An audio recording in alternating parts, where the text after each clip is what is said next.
Bonjour tout le monde, je suis en train d'émettre depuis la Californie, un état pourri par la bien-pensance et la gauche triomphante. En termes de poids économique, c'est un état qui pesait plus lourd que énormément de pays occidentaux. Aujourd'hui, si on devait comparer les États-Unis à l'Union européenne, on comparait peut-être la Californie à la France. Quand on allume la radio, on entend parler de clochards qui sont morts de froid durant la nuit, on entend parler de millions de gens qui sont au banc alimentaire et qui arrivent en fin de droit, on entend parler d'emplois précaires, on entend parler de misère. En fait, euh, la gauche, j'ai l'impression que là où elle passe, elle sème la misère, elle sème les problèmes sociaux, parce que c'est seulement dans ce substrat qu'elle peut continuer à évoluer. Enfin, je ne suis pas venu vous parler de ça, j'aimerais vous parler d'autre chose. Durant mon voyage à l'aéroport, il y avait des gens qui collectaient de l'argent pour le cancer, pour la recherche pour le cancer. Alors je suis venu vous parler de ça parce que j'avais 11 heures de vol et pendant ce temps-là, l'esprit erre un peu. Et j'ai réfléchi à cette histoire d'argent qu'on collecte pour le cancer. Alors bon, c'est extrêmement dégueulasse ce que je vais dire aujourd'hui, mais je pense que la réalité est souvent plus dégueulasse que la fiction. Vous savez, moi j'ai été viré d'une organisation qui défend les droits de l'homme. Quand j'avais 18-19 ans, j'étais plein d'idéal. C'est bien d'être plein d'idéal à 18-19 ans. Bon, c'est plus tard que ça pose problème. Mais au départ, c'est bien de commencer sa vie comme ça. Je trouve que je suivis, on va dire, le cycle normal de l'évolution d'un humain. Et en fait, j'étais en Suisse, j'habitais en Suisse, et puis je venais d'Algérie, où dans mon pays, les violations des droits de l'homme étaient quelque chose de courant, que ce soit par des groupes islamistes, mais aussi par les services de l'État, la torture, les arrestations arbitraires, enfin l'arbitraire en général avec un grand A, la loi du plus fort, faisait des victimes. Donc quand je suis arrivé en Suisse, j'étais extrêmement remonté contre ce genre de choses. Alors j'ai été dans une organisation qui défend les droits de l'homme. Et en fait, on m'a donné un bureau et puis on m'a montré un tas de t-shirts. On m'a expliqué les prix, les tailles et je devais vendre un maximum de t-shirts pour défendre les droits de l'homme. Ah, il faut toujours commencer quelque part, vous savez. Hein, pourquoi ne pas commencer la lutte contre les droits de l'homme par la vente du t-shirt, hein. Des fois, les voies du Seigneur sont impénétrables, comme on dit. Et donc, ce qui s'est passé, c'est que je me suis dit, bon, il faut bien financer la lutte, il faut bien financer la lutte pour les droits de l'homme, n'est-ce pas? Et donc, j'ai commencé à vendre ces t-shirts. Mais en même temps, ce qui se passe, c'est que je recevais de temps en temps des coups de fil de gens qui m'appelaient d'Amérique du Sud, ou qui appelaient d'Afrique, ou qui appelaient de plein d'autres endroits, ou d'Asie, qui avaient justement été abusés ou craignés pour leur vie ou autre. Et donc, à ce moment-là, ils m'appelaient. Souvent, l'appel coûtait très cher. Souvent, l'appel était risqué, n'est-ce pas? Parce que c'est des pays où les lignes sont écoutées, où il n'est pas facile.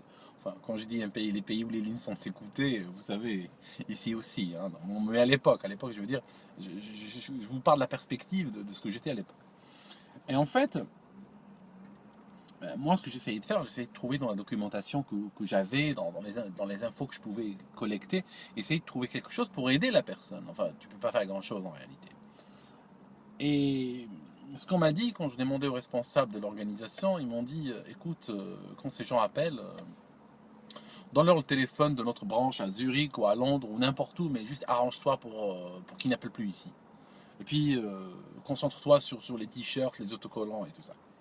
Et en fait, ce qui se passe, c'est que j'ai fait ça pendant un certain temps, mais j'arrivais pas à me résoudre à faire dans le t-shirt. Je ne pouvais pas dire aux gens qui m'appelaient depuis la Chine ou depuis le Laos ou je ne sais pas d'où, je n'arrivais pas à me résoudre de leur dire, écoutez, vous êtes en train d'appeler ici, vous êtes en train d'appeler un magasin de t-shirts en fait. Je ne vois pas trop ce que je peux faire pour vous. Enfin, j'aurais dû être comme ça. Aujourd'hui, ce que j'aurais dit, mais à l'époque, voilà. Et ce qui s'est passé, c'est qu'un jour, on m'a viré. J'ai trouvé extraordinaire que venant d'un pays à problématique des droits de l'homme, un pays dont cette même organisation publiait des rapports épais comme ça sur les violations de droits de l'homme dans ce pays, et j'arrive chez eux pour les aider, et qu'est-ce qui se passe? on me vire. Bon, d'accord. Mais c'est vrai que ça a été ça m'a aidé, ça m'a aidé un petit peu à me réveiller. Plus tard, je n'ai pas dit le nom de l'association ou de l'organisation, mais pensez à une organisation de lutte contre les violations des droits de l'homme, enfin une organisation qui avance sous ce couvert-là. Pensez à la plus grande, hein, c'est celle-ci. Vous ne pouvez pas vous tromper. Et en fait, plus tard, j'avais j'ai eu un autre problème avec une organisation qui défend l'écologie. Alors, pareil, prenez la plus grande à laquelle vous pouvez penser, c'est celle-là. J'étais en Suisse, j'avais un local, j'enseignais, j'en ai des cours dans ce local-là, dans un immeuble pourri. Et à côté, le voisin avait une sorte d'agence d'import-export pourri également. Et en fait, un soir, c'était l'hiver, j'étais fatigué, j'avais donné des cours toute la journée, et puis je m'étais fatigué, et puis je me suis endormi sur mon bureau. Enfin, j'essayais de dormir. Les lumières éteintes. Mon voisin arrive, il rentre dans l'immeuble, il ouvre, il a l'impression qu'il est tout seul, c'est normal. Donc, qu'est-ce qu'il fait? Il prend le téléphone et il appelle en Afrique. Puis il doit gueuler, parce que la ligne était mauvaise, il doit gueuler.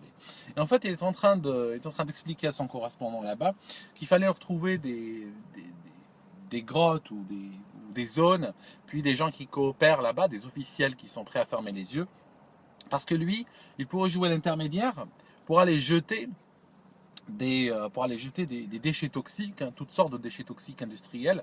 Il pourrait, lui, créer une filière pour aller les jeter là-bas directement dans la nature. Et puis, bien sûr, il y aurait de l'argent pour tout le monde. Donc moi, j'étais choqué. Enfin, j'étais toujours jeune. Aujourd'hui, tu ne me choquerais pas avec un truc pareil, mais tu comprends, je me remets dans l'esprit de l'époque. C'est drôle, je regrette d'avoir perdu ma naïveté, tu sais. Mais bon, ce qui s'est passé, c'est que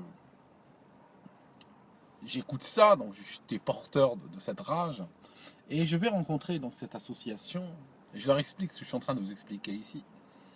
Et ils me disent, le gars il me regarde, il me dit, c'était en Suisse, et puis il me dit, il me sort une revue, et puis il me dit, si vous vous abonnez à cette revue, ça coûte 60 francs, je sais plus combien, il me sort le chiffre, par an, et vous allez la recevoir, et ça nous permet de nous aider. On a aussi des autocollants, des t-shirts, des porte-clés, des machins. Donc voilà. Alors, j'ai compris qu'en fait, ce charity business est basé sur la structure suivante, le business model est le suivant. Euh, il y a un groupe de cadres, un groupe de responsables, d'exécutifs, tout ça, de gens qui sont bien payés dans ces organisations-là. D'accord? Et puis, pour gagner leur salaire, ben, qu'est-ce qu'ils font? Ils font travailler des corvéables. Ça signifie qu'en fait, ils utilisent les dons, que ce soit les dons gouvernementaux ou les financements publics. Donc, d'une part, ils prennent sur l'argent, donc l'argent des impôts des gens.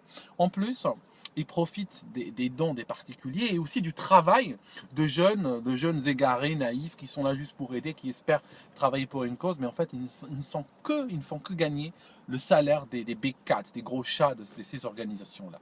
Quand en termes d'efficacité, en termes de force de frappe, ils font strictement rien, c'est juste ils font des petits trucs genre visuels, n'est-ce pas, pour que ça arrive dans la presse et puis dire qu'on est en train de faire quelque chose. Mais au fond, on s'en fiche complètement de la cause qui sous-tend l'existence même de l'organisation. Donc ça, c'était le premier point.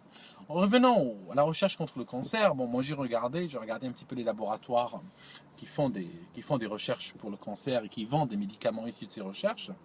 Eh ben, il y a quoi? Il y a AstraZeneca, il y a Merck, il y a Pfizer, il y a Sandoz, il y a plein de laboratoires. Tout cela, quand vous regardez leurs actions, vous allez voir que c'est des gens dont les actions certaines valent plusieurs milliers d'euros. L'action, une seule. C'est des boîtes qui pèsent des milliards de dollars. Donc, je vous explique mon problème. Ça signifie, c'est quoi collecter de l'argent pour la recherche? Je fais quoi? Je collecte l'argent, je remplis un seau ou un compte ou peu importe. Après, j'appelle par exemple, je ne sais pas, AstraZeneca ou peu importe, et je leur dis bonjour, j'ai 10 000 euros, j'aimerais vous donner pour la recherche. Donc, ce que je fais, j'arrive avec mon seau, je leur donne pour financer leur recherche. Alors, la question c'est, supposons que ça se passe comme ça, je ne sais pas, je suis peut-être un peu naïf, mais qu'ils ont eux obtenu par exemple un médicament par le fruit de ces recherches-là, qu'est-ce qu'ils vont faire? Est-ce que ce médicament, ils promettent en échange de le fournir à un prix raisonnable au public? Ou est-ce qu'ils promettent, par exemple, de le donner gratuitement aux gens qui ne peuvent pas se le payer? Ou est-ce qu'ils promettent, une fois que les bénéfices sont faits, de rembourser les dons qui leur ont permis de trouver ce médicament? Non, je ne vois pas ça. Il y a des gens dans plein de pays au monde qui meurent, ou même ici en Occident, qui meurent parce qu'ils ne peuvent pas se payer un certain nombre de médicaments. Et on nous dit, ben, collecter de l'argent pour financer la recherche de ces médicaments. C'est quoi le business model? Je ne comprends pas. Ça ne m'entre pas dans la tête. Voilà mon problème avec ça. Ça signifie que, ok, on finance, le public, le crowd, la foule, si vous voulez, finance quelque chose, mais j'aimerais bien que en retour, la foule reçoit quelque chose d'autre que le privilège de pouvoir acheter le médicament qui a été trouvé par ces gens et l'acheter généralement à des prix extrêmement prohibitifs. Voilà le problème que j'ai. Et en fait, je ne vais pas vous apporter qu'un problème, j'ai pensé à peut-être une voie de solution. Pourquoi ne pas avoir un système de médicaments open source? Par exemple, vous prenez Linux, il est basé sur du open source, ça signifie que des gens ont donné leur effort pendant des années pour créer ce produit-là et en échange, le public ou l'humanité entière peut en profiter gratuitement. Donc, prenez Debian par exemple, qui n'est qu'une distribution de Linux. Si vous devez payer des gens pour fabriquer quelque chose d'équivalent, il faudrait pratiquement 900 millions de dollars. On parle de presque 1 milliard de dollars de travail qui a été offert gratuitement par des gens, pour que d'autres gens puissent gratuitement bénéficier de ça. Voilà, là c'est un bon système et beaucoup de gens s'investissent là-dedans. Maintenant, je suis en train de penser de la même manière à cette histoire de médicaments. Et pourquoi ne pas avoir un système pareil où, par exemple, la foule ou le public financerait des recherches ou financerait des laboratoires qui, en échange, une fois qu'ils trouvent quelque chose, ah ben, la licence de ce médicament serait publique. Ça signifie que n'importe qui, n'importe quel laboratoire peut la fabriquer et la vendre au prix coûtant pratiquement. Voilà. C'était juste une idée qui m'était passée par la tête. Je vous souhaite tout de bon et puis je vous vois une autre fois, d'accord?